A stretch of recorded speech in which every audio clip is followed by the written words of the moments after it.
Did you know that human trafficking is the fastest growing organized crime in the world? It is reported by the United States Department of Homeland Security that each year millions of men, women, and children are trafficked around the world, including the United States. And based on statistics reported by the Northern Virginia Human Trafficking Initiative, which is NOVA HTI, it is reported that nearly almost $32 billion a year is made by these traffickers, all at the same time while destroying the lives of these innocent children. And of this $32 billion, nearly 70% of those transactions occur online. Um, while carefully researching and looking at various websites to of organizations and individuals who gave resources on human trafficking, who wanted to inform us of human trafficking, and wanted to give us various ways to prevent human trafficking, I was able to um, come up with ways to inform individuals that human trafficking is a problem here in the United States. And while I was doing all this researching, I was able to speak with an individual at the city of Houston's mayor's office in their anti-trafficking, human trafficking division.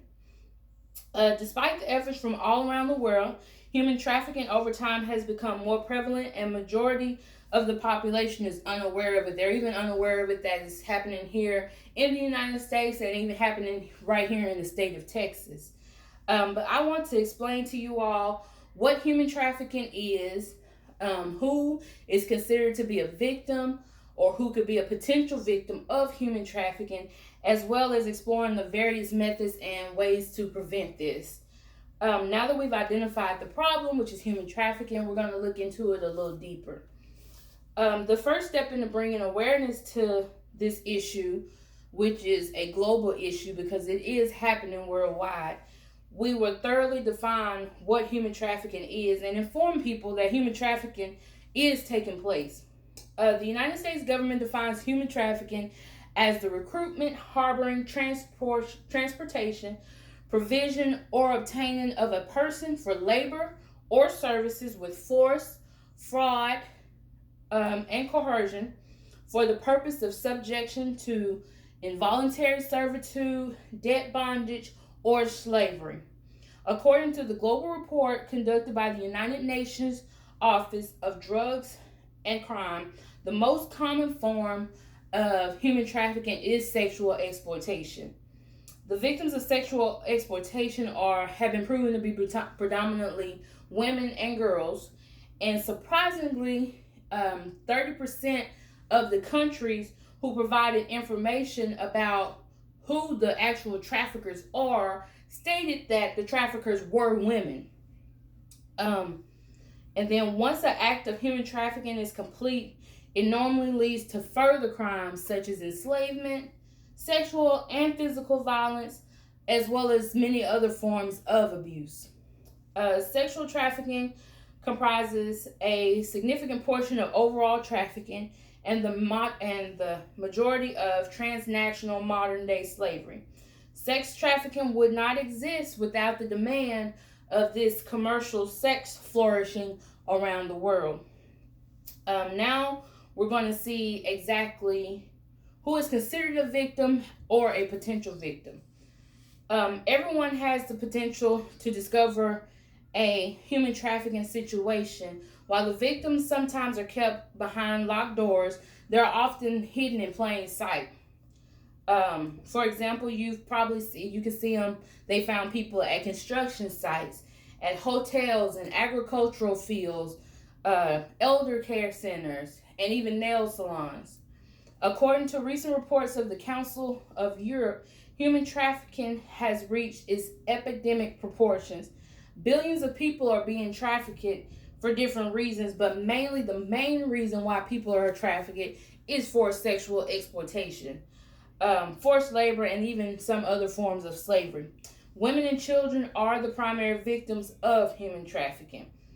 As defined by United States law, victims of human trafficking can be divided into three populations. You have the ones who are under the age of 18, which they're induced into commercial sex.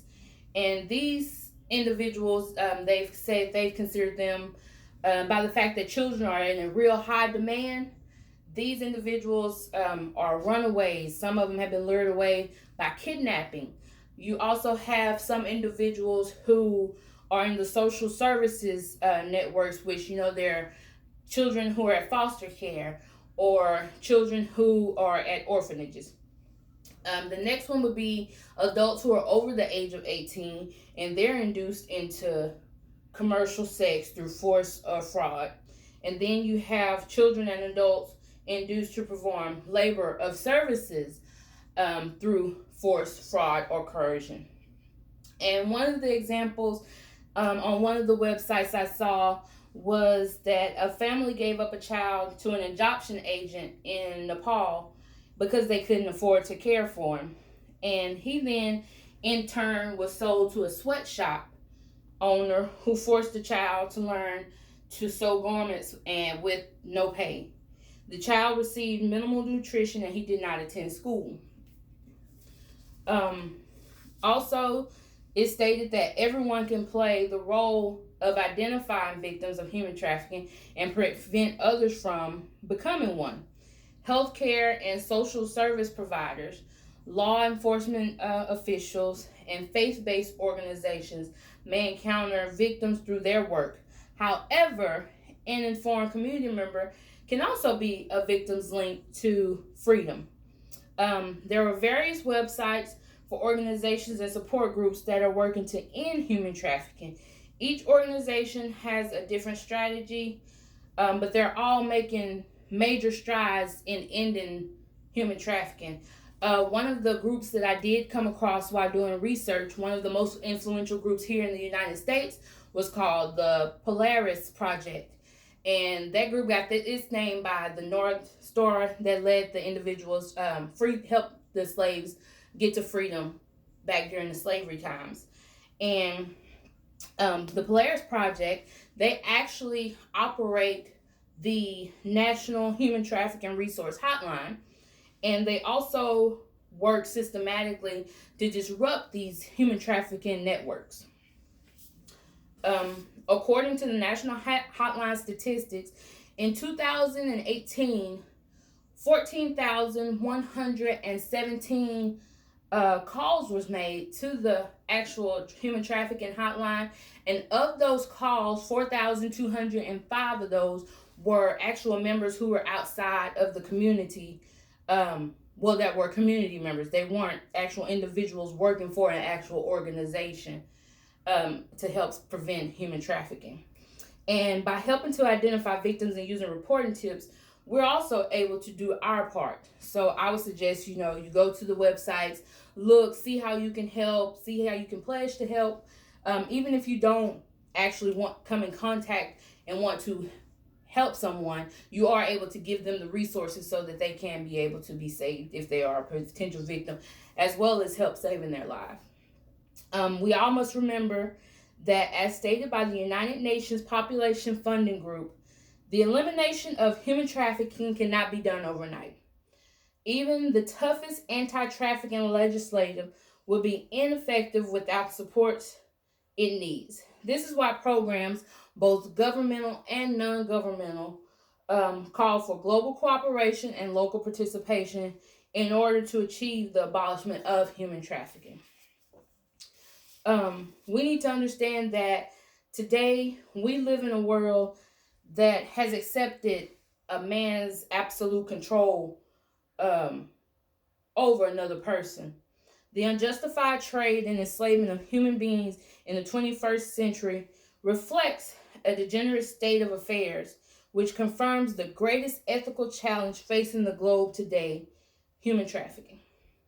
Every person can contribute towards this cause by being a vigilant in their local community and reporting suspicious activity to authorities or even to hotline numbers. Human trafficking is an issue that needs to be addressed because, aside of the fact that it perpetuates crime all over the world, it severely damages the lives of innocent individuals. Thank you.